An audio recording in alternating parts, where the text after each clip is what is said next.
What's up, everybody? How are you? It's your boy Bill Foster coming to you on a Wednesday, a nice Wednesday. I hope everybody's having a good day. If you're not out, I hope you're home listening to Kevin and I. I don't know who else is joining, but we won't be on long and we won't be long-winded. We'll just do what we have to do to make sure this thing is on and popping. Kevin and I don't know. I thought I talked that thing. First and foremost, always the sponsors. Malika's doing a workshop this weekend, AI workshop at Row House. Anybody interested? I think I put the link up on my page so you can watch. You can join. It's a workshop brunch, so you can learn a lot.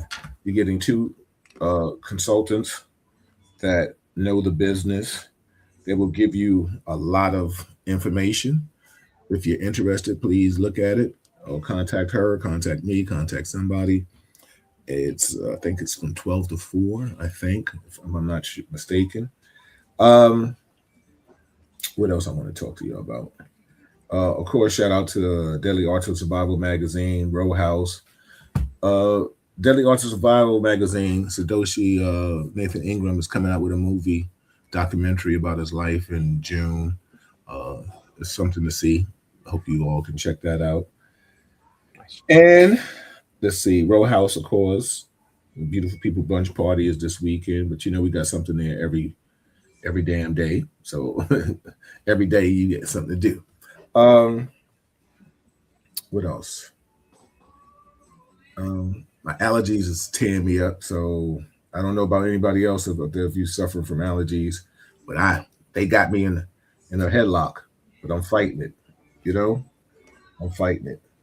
So, with that being said and saying all that, Kev, how are you, man? Very good, Bill. Good evening. Good, good, good. So, Kev, we I want to dedicate a show, of course, to what you're doing um, with the abduction of children and stuff like that. Can you elaborate on exactly what it is that you do, and then where you guys stand now, and who you've helped, and how you've helped them, please? Sure. Thanks, Bill. So Yeah. I'll give you the quick rundown of what we're doing. We're a nonprofit that helps law enforcement for free with finding missing kids. So we'll provide technical assistance, investigative techniques, um, different things we can come up with, and ways to help find the kid. The way technology is advanced, Bill and I, we came from NYPD, the biggest police department in the country, and I will tell you, NYPD is behind. The average detective can't keep up. Hmm. So our first and foremost primary job is being that.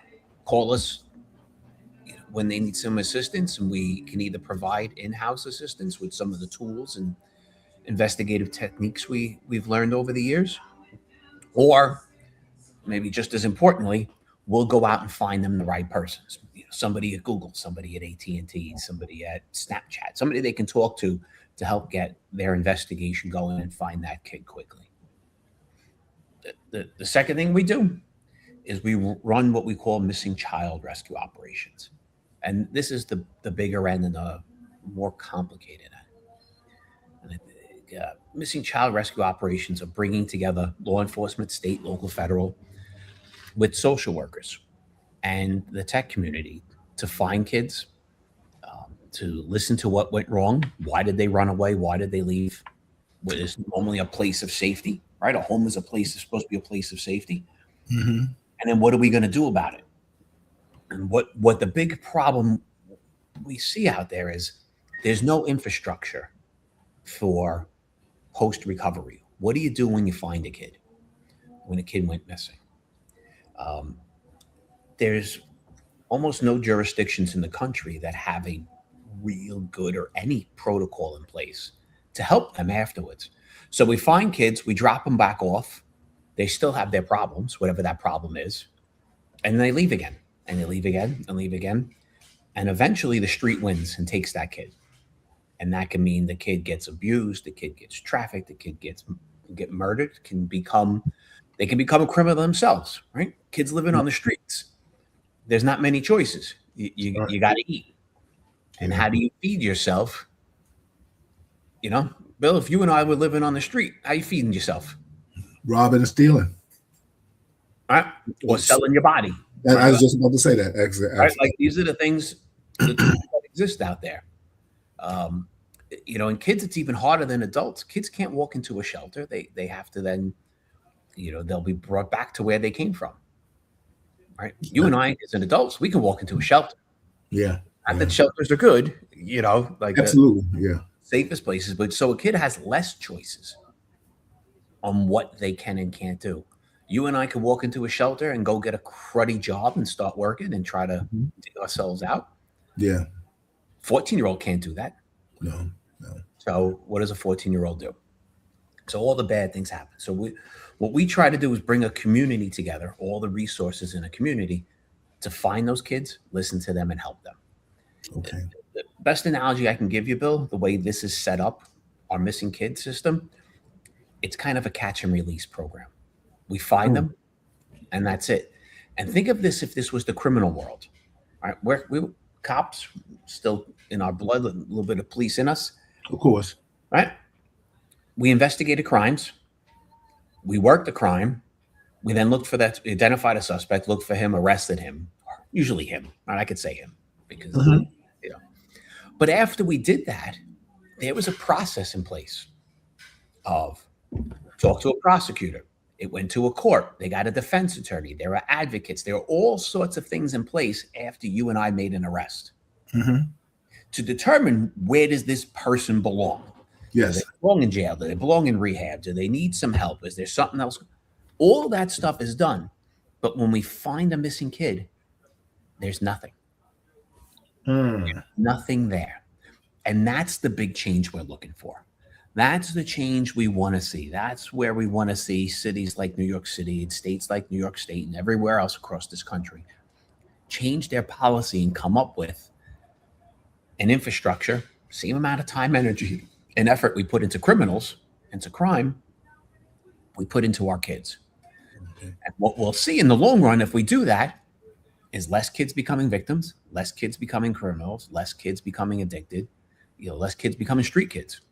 Yeah. Right? Like we put our energy into them, which will lower all numbers across the board. But the most important thing is they're kids. And I don't care if they're 17 years old. They're a kid. Right? Like they're a kid. When you and I were 17, we did some stupid stuff in this world. Yes. And we hung out with people who did real stupid stuff. Yeah. Right? And what were the people who did real stupid things, Bill? Most of them were missing somebody in their lives to mentor them, to be a part of them. Of course. Right?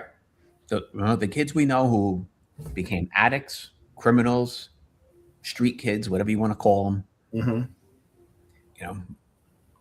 Let me ask you a question. Sure. Oh, so we dealing with abduction, or are we dealing with kids that just run away? What are we dealing with? So here's the misperception about the abduction. In this era, abductions, physical, like I'm driving my car, my van, I pull over, I see a 15-year-old kid, I rip them by the neck and drag them in the car. They almost never exist. They're the equivalent to lightning strikes. Really? Wow. It's okay. so rare. But and you got to look at it from a predator's mind. Today, a predator can go online and I can chat with any kids, hundreds of them, Bill, not just one. Like, it's not like I got to look and see what's in my neighborhood. I can chat with 15-year-old girls from all over the country. Yeah. And find the ones who are vulnerable, who are depressed, mental health problems, who have some other issues going on at home. Maybe they're being abused by their stepfather, whatever the thing is. Right, so I talk to that girl online, start a relationship with her, show her love, and she'll come and meet me. I don't have to abduct her physically. Understood. Those are referred to as online abductions. Those are what happen today. Those are the most common right now. That's the most common. But when you look at a missing kid case, it may appear on paper as just a runaway. And what you learn is, if you put the time and energy, resources to finding that kid and looking things up and spending time with them, that it was an online abduction, that it's a 14-year-old girl who's dating a 50-year-old man, right? Like, I see a lot of those, Bill. And I Right. use the word dating. I hate using it, but Yeah. it's the easiest way to say it. But that's what we wind up seeing. The there's the majority of kids who are classified as runaways. There's something else going on, and there's almost always some sort of exploitation that happens, whether it's Mhm. before they ran or it happens after they ran. Okay. Right, goes back to the beginning of the conversation of what does a 14-year-old do on the street to make money? Yeah. Yeah. What does a 14-year-old girl do on the street to make money? Yeah. But, So but let me ask you a question. Do when in your work, your line of work right now, does it lead to a arrest, or it's just we found? Okay, so it is.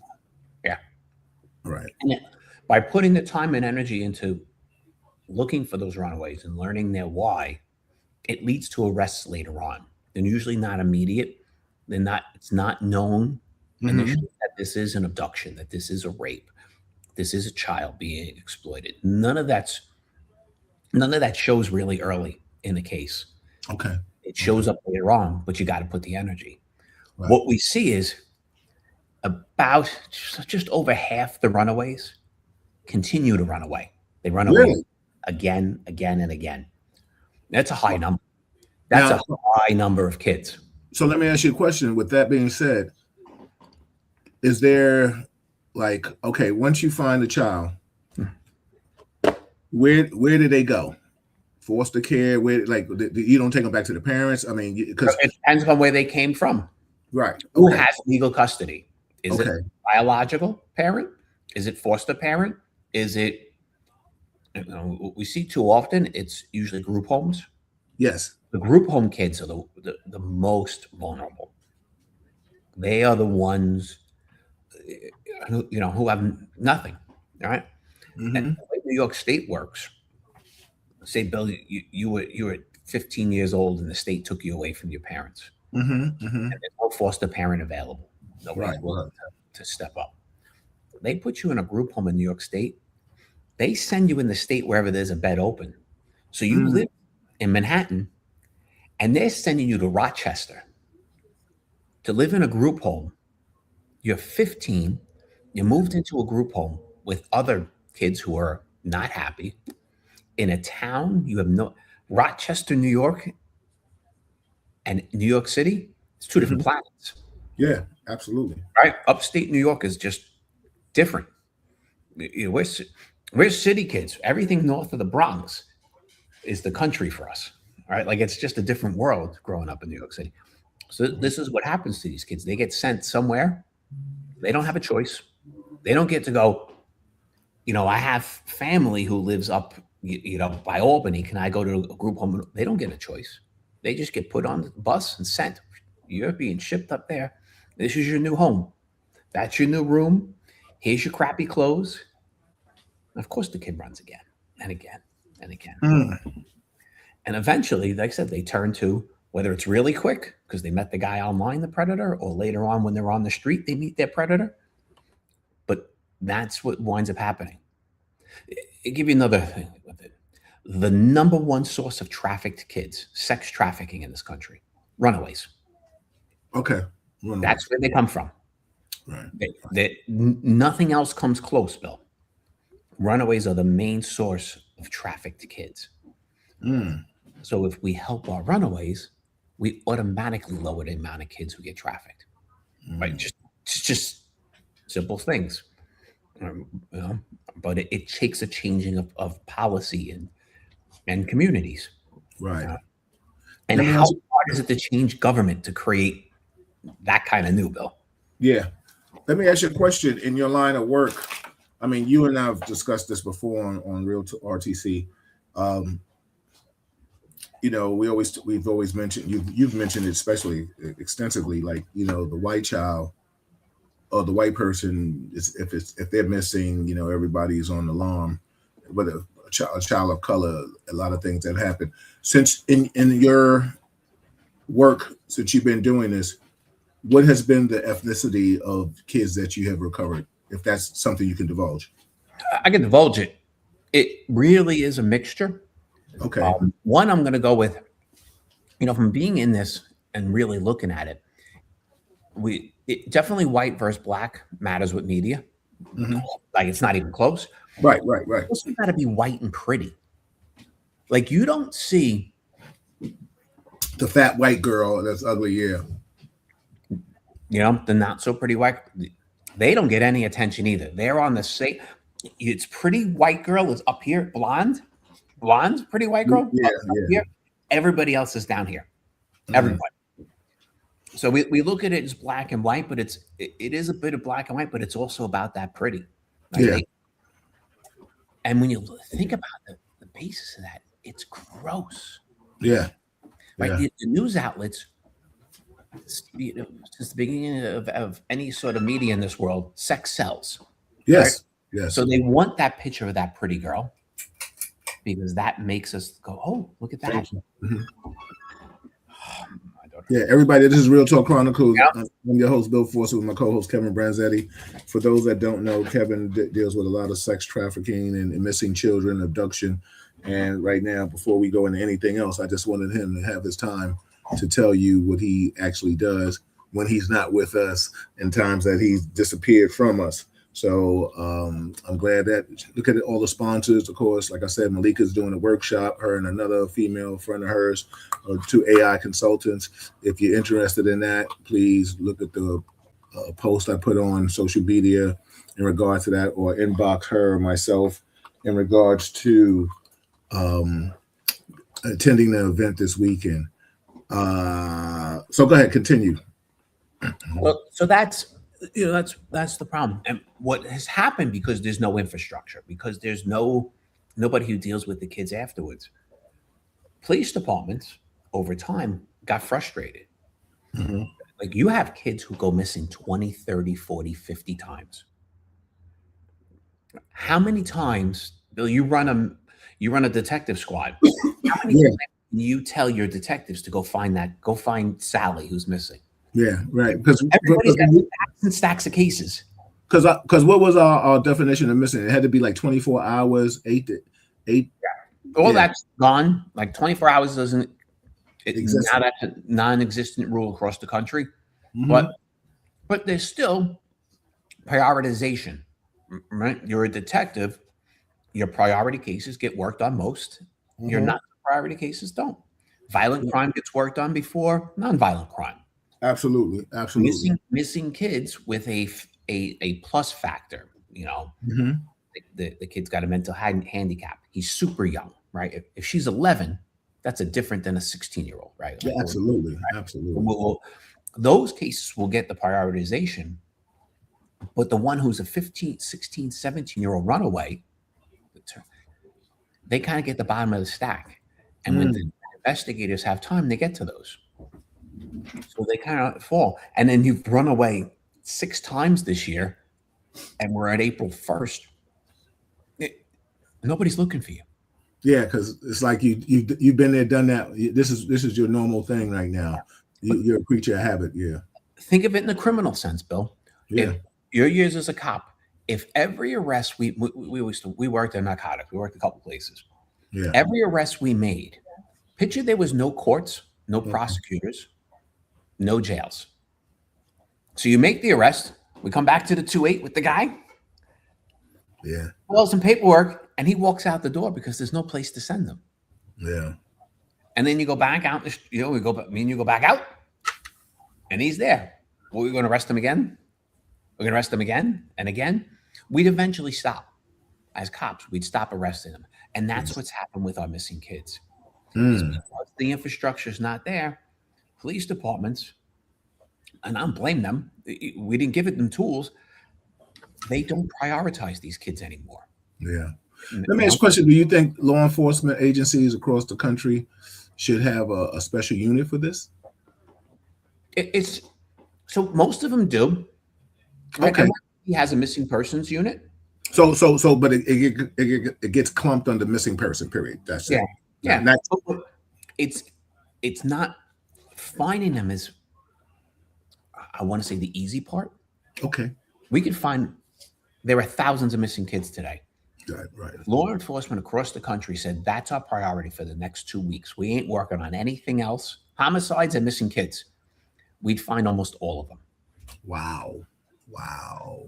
But they're going to leave again, most of them. At least half will be gone within the first week. Well, especially since if I put you back in the same environment you ran from, that's the problem. If I put you back in the same, if your daddy was beating your ass, or your mother or your father was sexually assaulting you, or whatever, you just it doesn't stop because you came home. It actually might get worse. Yeah, and I mean, and it's a multitude of things people have to understand. Kids could be running because they're gay and their parents don't want them to be that way. They're dating somebody out of their ethnicity. There's just a multitude of things that things it could be. Yeah, poverty and stuff like that. So there's so many different things that can cause service afterwards. That's what's missing, Bill.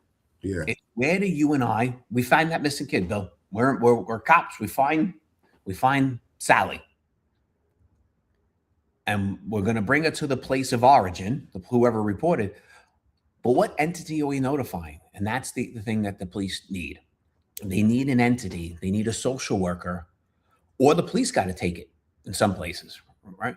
NYPD changed domestic violence years ago, right? Like we went through evolutions throughout our career of, from we couldn't arrest unless she wanted him arrested to we must arrest. But then we learned later on to do follow-ups. So we'd show up at your house today while chaos happened, while dishes are broken, somebody's hurt, somebody's hit, arrests are made or not made, whatever the situation is, we end the chaos.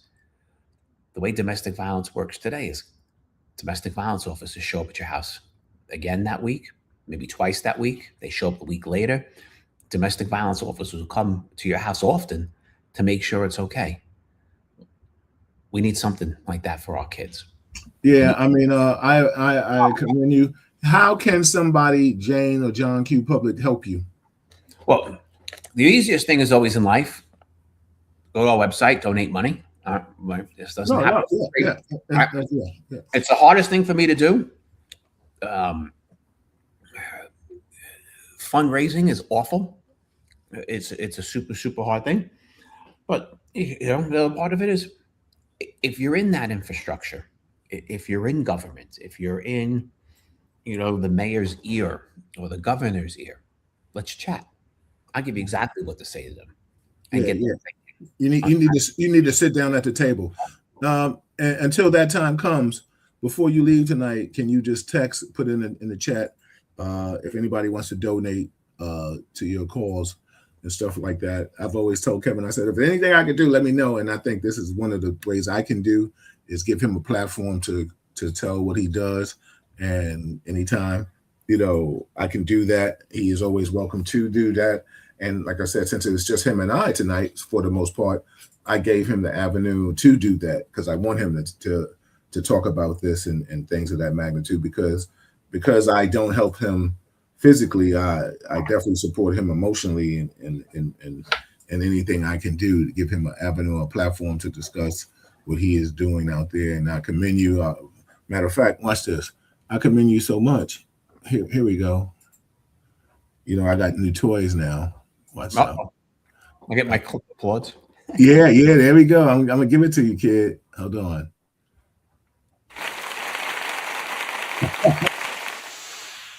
Yeah, so I think definitely it's something that needs to be, and you always have a time. All you got to do is say, Bill, I want to talk about this situation. Just let me know.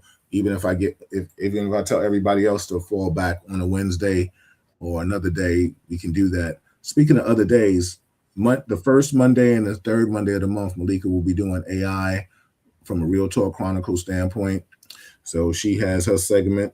Of course, the second Monday of the month, we have Dr. Marilyn Corder. And the fourth Monday, I've embarked on having relationship talks with my boy, Lenny Green. Got a great response, from that. And it was cool. I mean, of course, like I said, I'm more of the facilitator than the participant because I'm married. So that's what it is. But there's so many people out there that are still single and dating. Some people are in relationships, but they're still dating. Some people are not. Thank you, Kev. And some people are still trying to find that Prince Charming or that princess with the glass slipper. And it is very hard out there for things to do this. So that's the fourth Monday of the month. So, like I said, the first and the third, you have Malika. The second, we have Dr. Marilyn Corder. The third, you have Malika. And the fourth, we have the relationship conversations. I will sometimes be jumping and doing special like days, maybe Tuesdays or a Thursday, depending on the topics or event or who needs that kind of avenue or the platform that I can present to somebody. So I just want to move on. Is there anything else you want to cover on that topic, Kev? Or We hit it well, Bill. all right, cool, great. So let's talk about, what do you think about this war? Your personal opinion. So let's give you the shortest answer. One, I don't trust this administration. Two, Iran is a state sponsor of terror, and they needed to be dealt with. Iran cannot, under any circumstances, have a nuclear bomb. Okay. There are lots of other countries that have it. Their goal, the Ayatollahs that run Iran, their goal is Armageddon, right? Like they talk about this. They want to. They believe that when the world is destroyed, the new uprising of Islam will happen.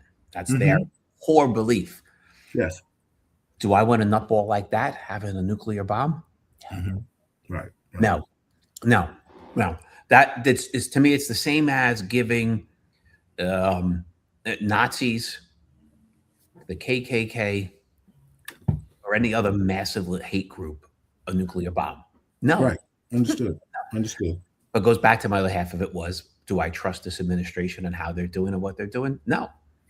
Yeah. I mean, the thing is, a lot of times, a lot of people feel that it's not our place to be in this. Like we're puppets to Israel, and that's why we're involved. To whoever feels different, then, that's your thoughts. Everybody has their own ideology, because the bottom line is this administration has put us in war from a person that, and I mean, everybody knows how I feel about Trump. So, I mean, I'm not talking. Well, you voted for him. Huh? Yeah, right. Ain't that something? Wouldn't that be something? How he ran on what he was going to do, like he's going to get us out of war. He was going to solve Russia, and that war is still going on. So, I mean, we're looking at a lot of things. Yeah. War is money. Gas is up right now. I mean, last time. It's a short term. Like each time there's been a skirmish in the Middle East, gas goes up a lot. Do I hate it? Yeah. But gas prices and a cost of living increase for a period of time can't be the reason we make worldly decisions. Understood. Right? If the decision is right to bomb a country, right? No, I don't think many of us will argue it was right to invade Afghanistan to go after Al Qaeda. Right? It was how we handled it. We can all argue about. Of course. But we don't. So when it's righteous, it's righteous, and we can't worry about a few bucks. And I'm not poo-pooing the strain on people. It's just strain. People who barely make enough to survive. It's going to hurt, but that can't be the reason we do something, right? If we let economics be the reason for what we do, it literally puts us even in a worse place on this planet. Yeah, I mean, it's a crazy situation right now. I think a lot of people don't like how it was done. They don't like the way he's doing it. They don't like him per se. So there's just so many different avenues to the situation. What do you think about Venezuela? So it's an interesting one. If you go back to the indictment of him, he was indicted under Trump's first reign. Biden raised the bounty on his head. So Biden kept it and raised how much the bounty was for his arrest. Right. So we have two sitting presidents who agreed, and polar opposite presidents who agreed this guy should be arrested, Understood. taken out. So I got to agree then taking him out is the right thing. I go back to how we did it. Is it right? You know, I think it worked out well. Okay. It was minimal casualty, minimal. We didn't bomb a country until he surrendered and put them into poverty and killed people. It was surprisingly very surgical. That move. So, Darren just said, he said, we have a nut job right here with a nuclear bomb who sadly, I'm sorry, I'm getting spam, who has not a person in the administration who would stop him. What do you think about that? well, he's been there. So yes, I get it. He's what's the word for it? He's volatile. But it is not as simple as he says press the button and we fire nukes, right? It's just not. Bill, there, people in the military knows those places, and the other executives there. That's an order that's got to go through a lot of people. But we know that it hasn't, and that's what I'm glad you said that, because a lot of people, there probably are even Republicans that may feel this way. They won't ever admit it, because of course, they talk about the Democrats or the liberals, whoever. And he's ruling the country like a Hitler, Stalin kind of mentality. And who are we to go and tell somebody, I want to be the person that helps pick your next leader? Well, we have done that over the years. This isn't the first country we invaded. It's not the first country we threw missiles at. Almost every sitting president's done it for decades on decades upon decades, right? Probably post World War II, you'd be hard. If you do the research, because I did it once when this started, I don't think there's a sitting president, maybe one or two, and who was short term, like Ford or somebody was short term. Right. Because he kept falling. Yeah. who didn't attack a sovereign nation as president. Okay. So it's something tactically we have done forever. What I will say is, and what we see is, and it's worse today than ever, it becomes super political. No, Darren, he asked if to get congressional approval. No, congressional approval hasn't been gotten for almost anything since like the Korean War. Vietnam was a presidential approval. Bombing Libya, Syria, Afghanistan, Iraq, the list goes on. Those were presidential ones. We drone in African countries, it's Al Qaeda camps all the time. Obama was one of the biggest ones of doing it. No congressional act of declaring an act of war. They have figured out some loophole in everything, and both sides have done it. And we hate it when it's the other side. I'll give you my opinion on Ukraine. For the most part, I'm gonna sit on the Republican side of the House or the world, but of course, I'm moderate in this thing. Russians invaded Ukraine under Biden. Biden gave some support. People screamed here on the Republican side because it was Biden. Republicans screamed he shouldn't have done it. We shouldn't spend money. We shouldn't get him. I got the complete opposite answer to that. I give them all the help they want. They're a free country that got invaded by Russia. Why wouldn't we help them? Darren said it's interesting that you said you would say Obama. I wonder why. Because he's not one you think of. But the numbers of drone attacks he authorized was really high. And I'm for it. Overwhelming majority of them are for him. I'm not, I identify an Al Shabaab, ISIS, and Al Qaeda camp and their leaderships there, drop it. Mhm. I'm not saying anything's wrong or right. My fight has always been the aftermath.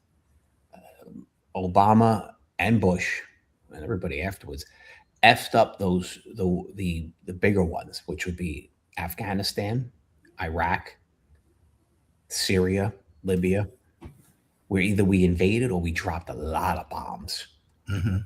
to try to start revolutions, and it all backfired. And the only thing we've done, right? Al Qaeda is no weaker today than they were in 2000. They're probably stronger. We've created, there's more of these groups. There's more poverty there. There is more of a recruitment class, and we've killed millions. Right. And tell me which one of those countries has become a good country in the world. That's You know, we didn't understand. Neither administration understood tribes and people and 1,000 years of conflict over there. They thought, we could invade and bring democracy, and people would cheer like it was World War II when we were knocking the Russians, not the Russians, the Germans out of countries. People came out of their cheered. Mhm. The way of life they had. This is different. These countries have been like that for a long time. They've had their tribal problems for a long time. If you live in that part of the world, the pecking order of everything, tribe is first, religion, tribe, countries down here. All right. And so in the tribes amongst them, we created borders. Really, the Brits created borders in the Middle East and that part of Asia, South Asia. We created those borders. That's not where people are from. It's not where their tribes are from. They don't get along. Right. So Right. we misunderstood all this, and we thought we could just bring democracy and it would be okay. And what we did was we killed off one leader, and then the other side, who was being oppressed for so many years, took charge, and they got even. And then the other side came back, and they got even. They got even. And this is what's happened for 1,000 years, continues to happen. But we didn't understand that. And it's both of them. This is why I talked to you about this.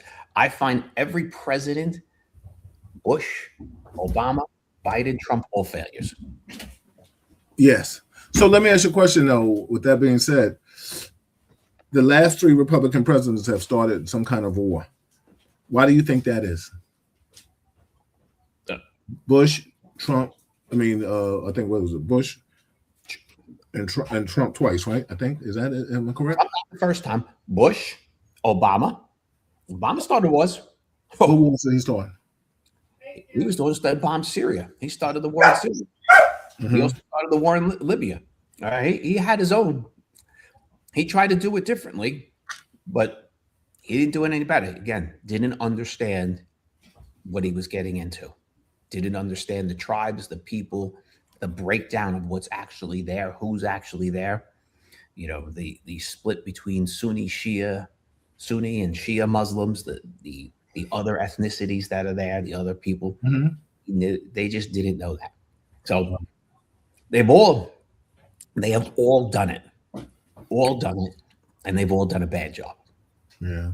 What's so funny is that I'm going to ask you a personal opinion, and of course, policy and what you feel may play a part in this. But the last thing I heard that the president had a 61% disapproval rating. Of course, if you ask, he says his numbers are fine. Of course, if you ask a bunch of MAGA people, then nobody's going to say they're not. But if you ask the world spectrum, it's supposedly, I think the last time it was Googled, I know you, Kevin Stats, you might find out, but it is supposedly 61% of the world country disapproves of him. Why do you think so? Well, because he's him. but also, look, those numbers are always off. Right? Who's the pollster? What did they ask? How did they ask it? Yeah. Do you? I could say it to you as: do you approve overall of how Trump has been president? Do you approve overall on how He is how gas prices are right now. Like you can word things differently. And the people who are pollsters, they also know in their pollster list of who they're talking to, left, right, right. If I poll people in New York City, it's a different poll than I'm polling somebody in Minneapolis or something, maybe. Yeah, maybe. the South. Oh, Kentucky. Oh, yeah, Kentucky. Right? You know what I'm saying? It's a different poll. So who am I polling? Polls are tough. Polls are very, very tough.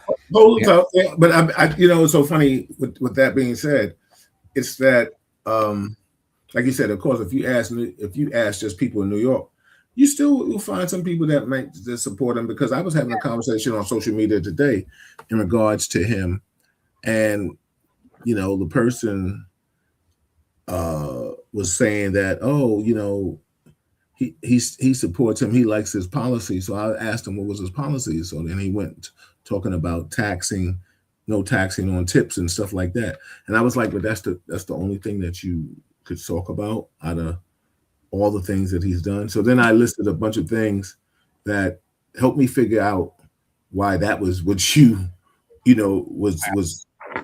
Mm-hmm. Yeah. So it's a funny situation. Okay, I'll move on to something else. Recently, Nick Cannon, Amber Rose, Chili from TLC came under scrutiny. Well, first, Nick Cannon and Amber Rose came under scrutiny because Nick falsely quoted. And if anybody that wants to know some real history on the Democratic Republican Party, on who started this and that, I would implore you to listen to Roland Martin. He's a historian, so I listen to him. I haven't heard anybody else. People always want to start a conversation off. I mean, you're dealing from 1 to 10, they want to start it off at 5. Don't do that. Let's start from the historical, from the conception of it. And I felt he articulated it very well. A little long-winded, but he articulated it very well. So I implore everybody to listen to what he had to say. But it's so funny. First and foremost, let me ask you a question. How do you feel about artists, athletes stepping into the political realm, giving their opinion in person and their feelings? Depends upon where. I've talked about this before. Like, for me, one, anybody can give their opinion of anything, and they can protest, they can be for something, be against it, that they have their right, and they can use whatever platform they want. That's their right. So that's where I stand on. But for me, like when I watch a sporting event, it's to shut down and I just want to watch sports. Understood. Mm-hmm. When I go to the movies, I want to watch a movie. If I want to watch a political thing, I'll watch a political thing. Understood. So that's why. So that's your veg time. Your veg time. When you we all need shutdown time. We need entertainment. We need to decompress and to pull away from this stuff, because it can consume the heck out of you. Yeah. And it hurts mentally. Like, it's just a bad thing for you. So that's my opinion. Or if any political person wants to get out and run for office, have at it. I mean, if any actor, any athlete, have at it. Who is it? It's Stephen A. Smith keeps hinting at he's going to run, right? Yeah, he's taking more backlash and from the community, people of color, where he's not even almost invited to the cookout. And as we affectionately say in the African American community, he's not invited to the cookout because it's just what he's talking about. Let me ask you a question. Did you hear about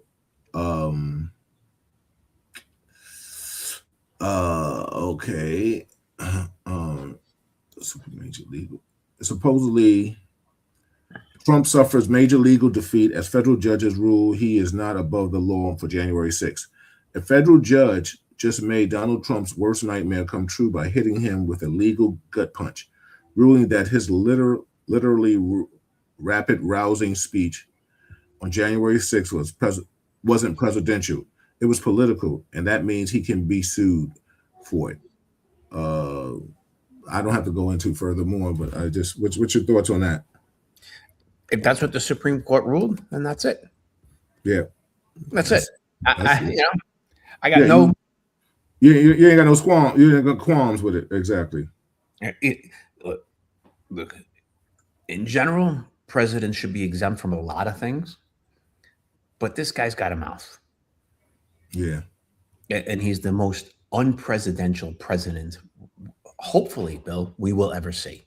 He's Yeah. definitely ever seen, but I want it to be we ever see.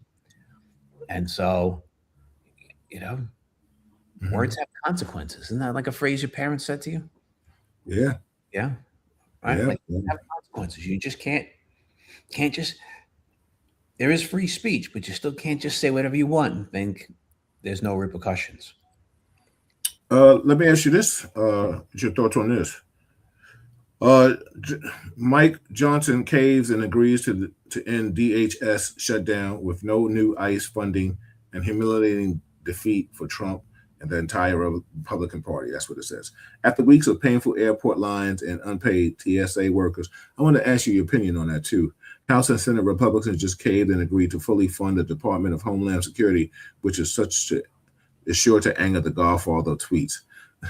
So Democrats get a short-term win by ending the shutdown and forcing Republicans to negotiate, but they did not lock in permanent restrictions on ICE.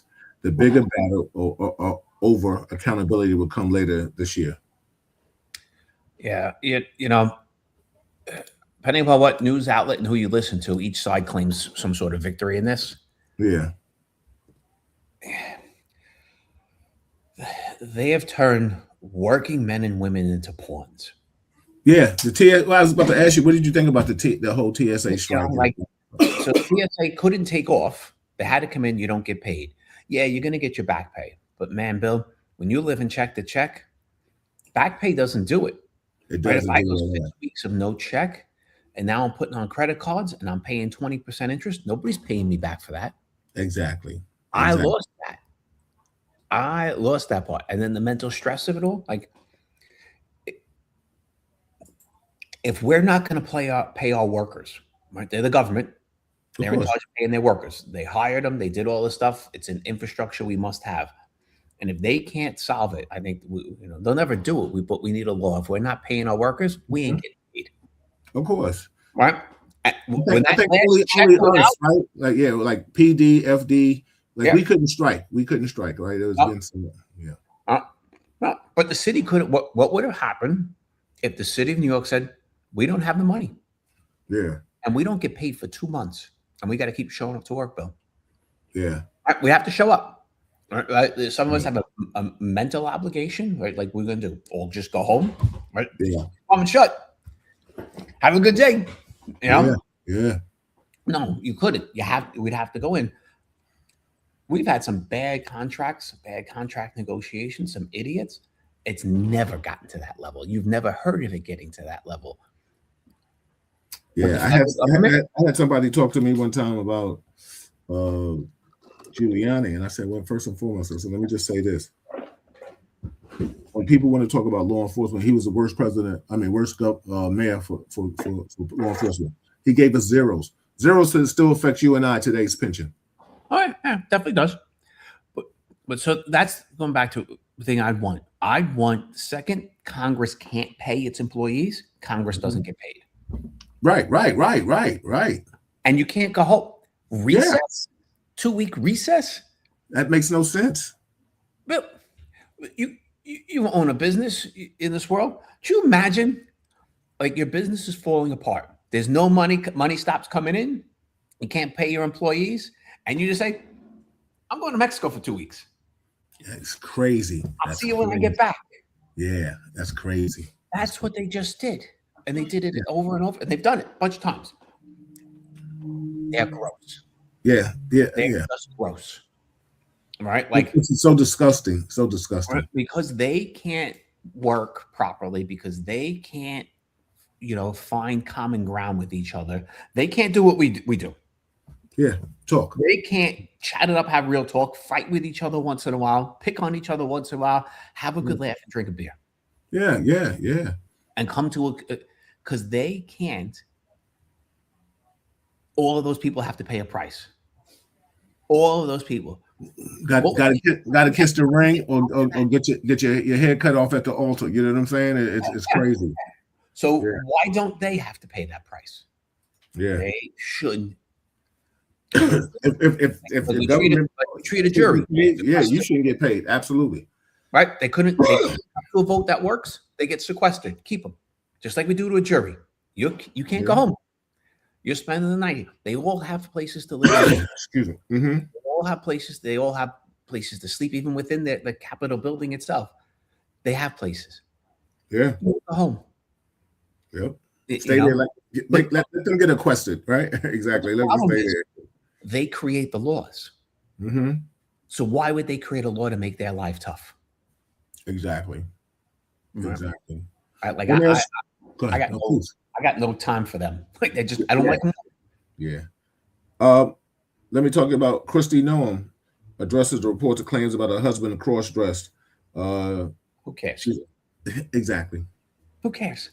The fact that's even in the news is stupid. Right. Who cares? But I think is it because of I don't even know why it's because of, but like you said, it's in the news. What about this? Donald, okay, Supreme Court. Trump storms out of Supreme Court after his own justices tear apart his birthright citizen case. Mm-hmm. Well, first and foremost, what's your point? What's your thoughts on birthright citizenship? I don't know if that's a good one, right? So you live in, we'll pick a neutral country in the planet, right? Germany. You live in Germany, you're a German citizen, you and your wife. She comes here, she's 8 months pregnant, has the baby. That baby's an American citizen. Right. If you came here as a migrant worker to work and you got pregnant, I'm in. Like this, but just the fact that I stepped off the plane and gave birth gives me citizenship. I don't know. I don't know if I like that one, Bill. Okay. Well, let me ask you a question. Yeah. Why don't you like it? I'm not saying I'm not, and don't get me wrong. I'm not playing devil's advocate with you. It's a good conversation to have, right? Like because I could go to Ghana, I could go to Germany. If my wife had a child there, then it's a German baby. Nope. Why not? Most countries, it's not. They really? Don't have, yeah. I'll do some work. All right. As Kevin does his research, everybody, this is Real Talk Chronicles. I'm your host, Bill Forster, with my co-host, Kevin Branzetti, and we're just having a nice little conversation. We're not going to be on too much longer. We're just going to chop it up for this, and we just cover the spectrum of things. And if you like it, subscribe to it. If you ever want to be a part of it, please just let us know. You can always join the group. Go ahead, Kevin. You got it yet? Because he's in out of all the countries on the planet, 30 have it. 30 have it. Okay. And there's some, I'd have to look into it deeper of what that actually means. Some of them have some more rules of, a couple of them might not be, you just got off the plane. Like, you had the kid, you've been here for 3 days and you're leaving. Right. There's some side rules to this, but the majority of the world does not allow it. Okay. All right. Yeah. Thanks for putting some clarity on it. Should there be a path to citizenship? Sure. Is that help later on? But think about it, you're a German citizen, you and your wife. You come to the U.S., she was pregnant, she has a kid, you spent 2 weeks here, you go back home. That kid doesn't ever come to the U.S. until the kid's 25. And they're a U.S. citizen. Like I don't know. It just seems weird to me. Yeah. You got some, I want to ask you a question. Yeah. What's that? He says most other countries, that's norm. You would have to denounce your U.S. citizenship. Part of getting citizenship to another country is you got to denounce your other one. Not here, not with this. This is one of the more lax policies in the world. All right. What would you like to see? It's a pretty darn good question. Like I said, if your intent is to stay here and your kid's born, citizen. If you and your wife came here on work visas, and you're here for a chunk of time, and the kid is here. Maybe the kid's got to be here for 6 months, after birth, with his 6 months of the first year. Like I could sit and debate this and we'll come up with a number. I'm not firm on this number, but I think you got to spend some time in your first year to say, Bill's child's a U.S. citizen. Your child was born here and Bill stayed here. Right. U.S. citizen. Bill's child was born here and Bill went back to Germany and that kid never came here? No. Okay. Yeah. And we can argue on time frame and things like that, but I think there's got to be something a little more. Darren's question, am I a supporter of this administration? No. It's a pretty simple one. Yeah. I'm said it earlier in this. I think it's a failed administration, but I think they all fail. Yeah, I mean, it's so funny. I think, like I said, I don't even, like I said, and I think for the most part, you have expressed that you are a Republican. Correct me if I'm wrong. Yeah. And even, I'm sure there's some people that I've seen, even some Republicans that I appreciate their honesty, have admitted that they really don't like what this administration is doing, the war and things of that magnitude, because it just ain't making everything right. You know what I'm saying? Like I don't know, I don't know, you may not know offhand exactly the whole gist of what Project 2025 was. But a lot of the things that people mentioned before that said that, he's following this rule is case and thumb. What do you think about, he had mentioned he had said, supposedly he didn't know if we're at war, that supposedly they won't have election, he would still be in office. What do you feel about that? There'll be an election. Mm-hmm. That's it. The only time we've not, I don't think we've ever suspended an election. But I don't think we've ever been at war during an election, right? There's war. One, technically, we're not at war. Why not? Why do you say that? Because only Congress can declare war. Like Vietnam technically is not a war. So let me ask you a question. So you're saying the fact that people are dying. So you say so we're talking the technicality, we're not talking actuality, what's actually happening? Just giving you we're talking technical. You're talking technical. Yeah. So do you really believe that though? I mean, no, we're at war with them. Like that's all. When we drop a couple of bombs, when we throw a couple of drones and blow up a camp, that's not at war with the country. But this is, we're trying to topple the regime. We're at war with them. Exactly. But Malcolm has a question for you. Yeah. What do you think about the U.S. depends on immigrants? Welcome. I know the Native Americans real citizens. Give me what do you think about immigrants? Welcome new citizens, birthright citizenship. New immigrants can have birthright. I mean, I think I said that in this. But again, to give you, Malcolm, a little further on my opinion of immigration and immigrants, I am a fan of, I don't care how many of our brothers and sisters from south of the border come into this country. But what I want is them to give their name, their fingerprints, their DNA. You could verify who's who and make sure we're not bringing in criminals. And if they can, either get a job, on the books paying job within a couple of months, stay. And we turn that into a path to citizenship. B, if there's somebody in this country who wants to sign the form saying, I'm going to be responsible for Billy coming over the border and they're going to live with me and I'm going to make sure they have money. I don't care how many. Don't care. I think we have effed up this border issue for decades and both sides are completely wrong with it. Nobody's done anything. We don't have a good path. We shouldn't have tens of millions of illegal people in this country. They should be on path to citizenship, and then should be thrown out. Right. What's so funny? I know you can check this out and maybe get back to us. You might not be able to do it now, but supposedly out of all the people that have been deported and stuff of that magnitude, only 8% of them were felons. What's your thoughts on that? Well, even that's a misnomer in itself, Bill, because what that was given you was convictions, not arrests. So a lot of them are arrested and deported before there's a conviction.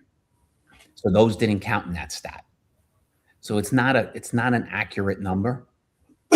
Well. So then, basically, they violated their rights because no, they can have. Wait a minute. If I deport you, if you get charged for a crime and there's no disposition on it, then what they do is they have a hearing on. So you can have a hearing on your immigration status and bring evidence of the crime you're arrested for in. And if the judge agrees there's enough evidence, they can deport you. Okay. So they're bringing that evidence in. So, but that's the stat you're missing in that. So what they gave you was people who were previously convicted, who have been sitting in Sing Sing upstate, and they took, and they're gone. They're not giving you the guy who murdered a woman last week and they threw right out, right? Like they're not giving you that one.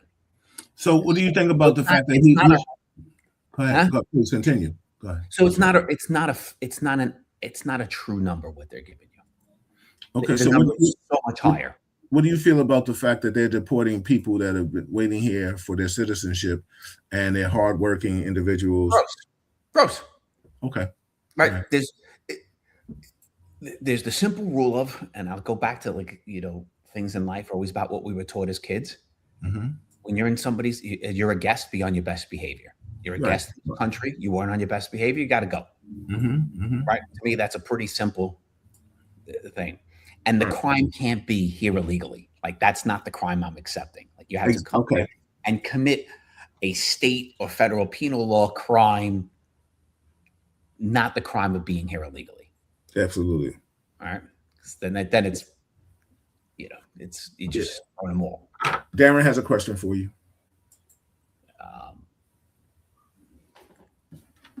Support him despite his mental decline. I don't know if he's having a mental decline. Like there's not. I think with Biden it was obvious, and I'll say this: a lot of people in the Democratic Party on the left fought it tooth and nail and said there's nothing wrong with him.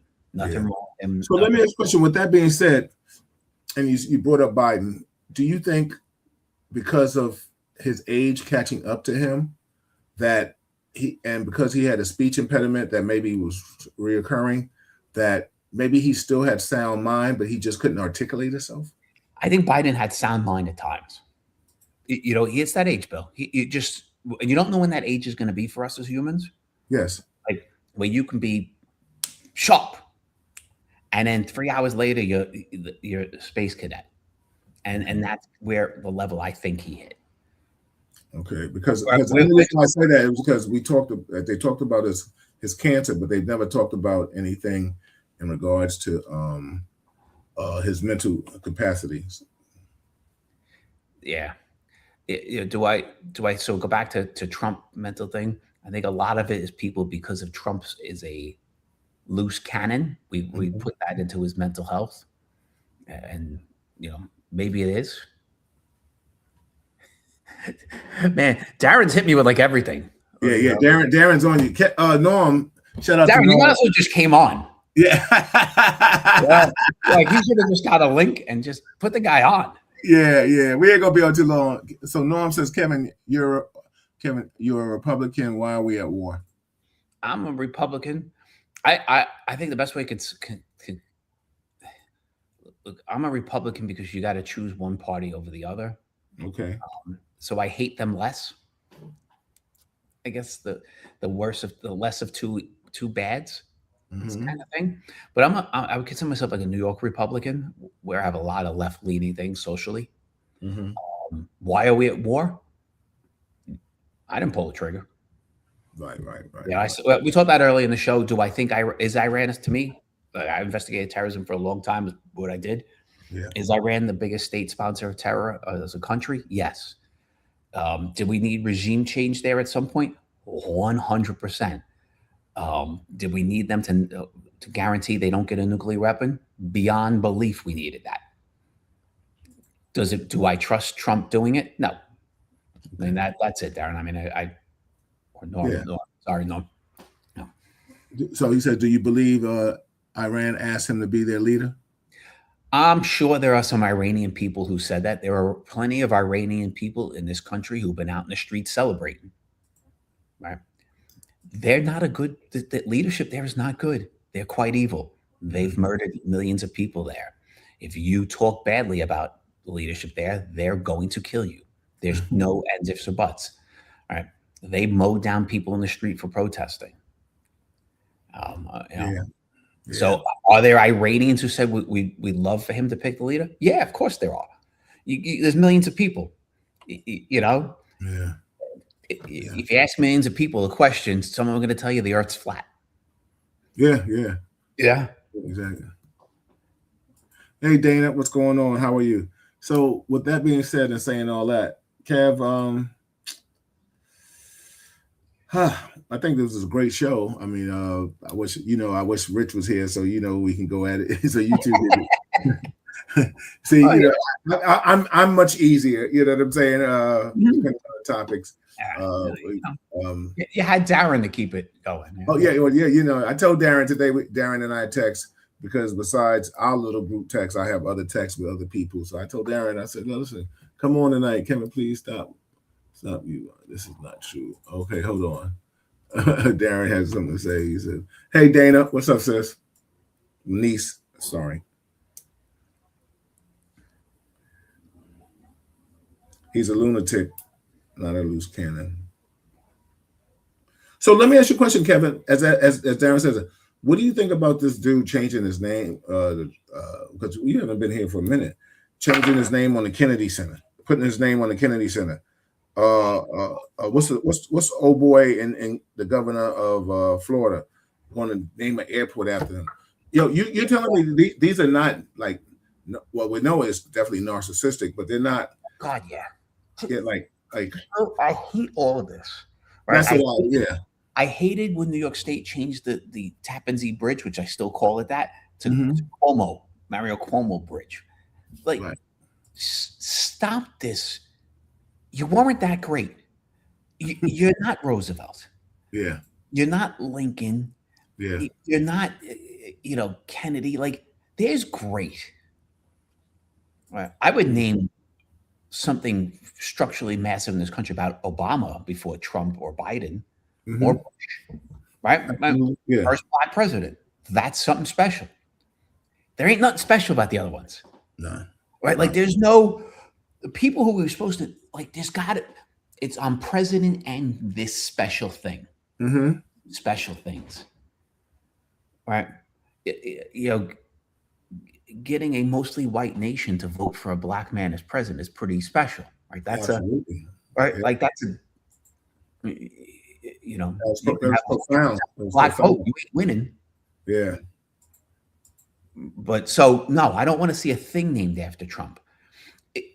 If he got murdered in office, if Biden got murdered in office, I might have a different opinion. Right? There's something you do when somebody gets murdered as president. Yeah. Yeah.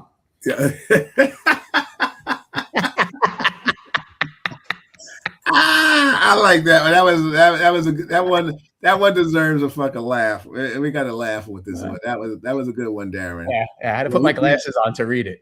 Yeah, well, listen, he would never get that one. No. Shit. Well, there's no award for that.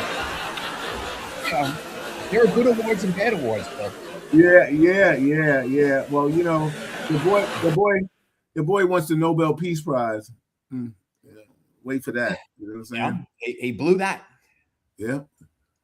Right? Like, there was actually a way as president he could have earned it. You can earn it as a U.S. president, a Nobel Peace Prize. Yeah. But he wanted it, like, because I got people to talk for 2 days, I should get the Nobel Peace Prize. Nobel Peace Prize takes, getting Ukraine and Russia to have a cease, to getting Palestinians and Israelis to stop killing each other. Yeah. That one will get a Nobel Peace Prize. But you don't get it because there was a half a day stoppage or a week-long stoppage. Like that's not. It takes time, and normally you're nominated afterwards, or a long time afterwards. That guy wants to type something out, tweet it, and then get an award for it an hour later. Let me ask you, I got 2 minutes, and I'll let you finish that. What do you think about him putting people in office that are not competent enough or not qualified enough to be in office? Nobody he's put in office. Tell me a president who hasn't. Everybody has put. Everybody has had. Like if I put you in a place of war, Colin Powell. You tell me when Bush one person in his administration. There are other people in the administrations. You know, I'm going. We'd have to really do a dissection of other presidents and their administrations. Well, let's do that, because we'll do that. And I know you're usually in and out every 2 weeks. Yep. We could do that. Do I think you should have people who are not No, you know, like, I mean, it's an easy answer, but I'm just saying is maybe he's done more. Maybe Biden had more. You know, maybe Reagan had more. Who the hell knows? Like, we really don't know. But it's a common policy. I have seen mayors of New York City do it. I have seen governors do it. We have seen presidents do it. And it's also why I go back to the beginning of this discussion of failed presidents, all of them, and these wars we have started around the world because we had incompetent people around them who didn't understand. Yeah. So do I think he might have taken it to a new level? I think he took a lot of the crap to a new level. My point of it is he's not the only one. Okay. Well, like I said, that's definitely going to be a topic that we're going to have to revisit. Everybody, this is Real Talk Chronicles. I'm your host, Bill Forster. That is my co-host, Kevin Branzetti. And we have come to the time where we're going to say goodnight. Darren said Kevin cannot defending his actions.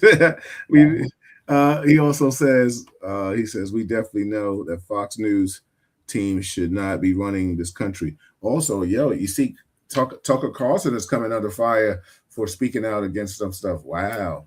You know what I'm saying? He's still not invited to the cookout, but you know, he's still, I will not listen to Tucker Carlson. I don't watch Fox, but I don't watch CNN either. Yeah, exactly. I think they're all effed up.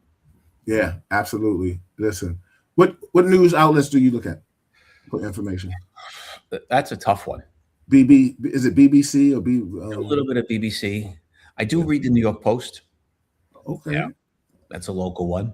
But I read everything with a skeptical eye, Bill. And so it takes a bit of time to read an article, because you got to read it, interpret it, do research. And that shouldn't be how we ingest the news, but it's how we must ingest the news. Yeah. You know? Yeah. You still sees it in the chats. Well, this ain't goodbye, but I just put no on. Once in a while, I read one. I'm like, all right, and then I got to do the research, and I'm like, here's why it's bullshit, or that's right. Yeah, that was pretty messed up. The guy's bad. You know, since we've been doing this, how long has it been, Malika? We started this during the pandemic. Kevin jumped on, so we've been doing it for a good time. It's like over 5 years. You know, you got that name. Who called you Kevin Stats? I think it was Darren that might have gave you that, or Stefania. So with that being said, Kevin, give us some positive affirmation so we can get out of here, so we can go. Please tell Happy April Fool's Day. Oh, right. Yeah. April Fool. Remember that? People do all kind of things. There was a April Fool's joke out there that I was going to be at Row House serving drinks, and you could pay for $1 for a shot for an hour.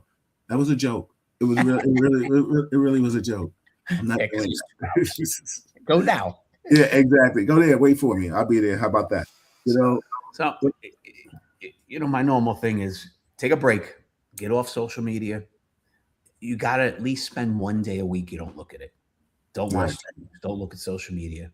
Spend time with your family. Spend time in the woods. Whatever it is, that's your thing. But you know, if you're in it every day, day in and day out, it's going to take a toll on you. Yeah, exactly. Everybody, Kevin had put in the link in the chat earlier. If you want to support what he does, tell him exactly what you do again, Kevin. I run the National Child Protection Task Force. We're a nonprofit that helps law enforcement find missing kids for free. We don't charge. We just help to accelerate the finding of that kid. We want those kids found as fast as humanly possible, and then to help create a support system of learn their why. Why did they leave the safety of a home, and how do we help them? How do we help them? Yeah. If Yep. you scroll back, it's in there. If you want to donate $1, $5, $500. If you want to donate to the Real Talk Chronicles, I'll give you my cash app. No, I'm just myself. Anything with that being said, also next Monday, I'm jumping the gun. This Saturday, Malika's doing an AI workshop with her a fellow consultant at Row House. If you want to join up, I posted it on social media. Please do that. The first Monday and the third Monday of the month, Malika will be doing an AI workshop. Well, no, she'll be having an AI Real Talk. From here, you will not get what you will be getting Saturday. So don't think every information. Correct me if I'm wrong, sweetie. Every information is different when it's in regards to AI. AI is the new thing, everybody. Please don't be delusional and think it is not. Remember, there was a time when we saw token booth clerks and we saw people at toll booths when you went on the highway. Right now, they're gone. That is just all modern technology. So the moral of my story is AI is modern technology. We all thought about it from movies that it was bad. AI is not bad. It's only bad when you clone me and I didn't get copyrights to it. So please, if you like what you heard, share it, subscribe to it. If you're on YouTube, if you're not on YouTube, go to YouTube, subscribe to it. Kevin, please tell the significant other we said hi. Hope she's fine and hope the kids are good and everything like that. The puppies are puppying. They're doing what they do. Malika's in the back. She's AIing right now. She's waving. Liz, it's good to see you, sis. Like I said, the first and the third, Malika. The second, Dr. Corder. The fourth, Lenny Green and I will be talking some relationships. I'm just facilitating. I'm married. Bye. All right. Good night, everybody. Appreciate you all. Appreciate you all. Exactly. Good night. Good night.